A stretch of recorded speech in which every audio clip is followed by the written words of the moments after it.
Hey guys, magandang araw sa ating lahat. Eto guys, ang topic natin ngayon ay ito. Paano ko nga ba pinapowderize yung dahon ng malunggay? Ayan, buksan natin guys.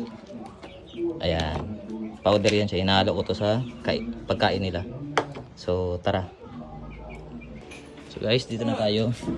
Ito yung mga pinatuyo kong malunggay. Ayan, sobrang tuyo na.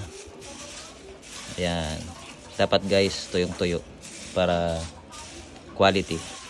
Tapos ito yung gilingan ko guys. Actually, ano to siya, coffee breaker. Pangkape. Pero pwede siya dito. Ito, pwede. So, try natin. Ganyan lang yan guys. Buksan lang natin. Ayan. Tapos lagyan lang ng malunggay. Sample.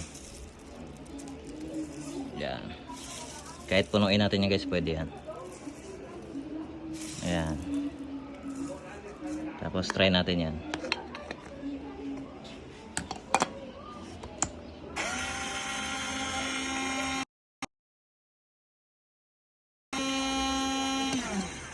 Ayan. Sige pa. Ayan, silipin natin guys. So ayun na, powder na. Happy farming!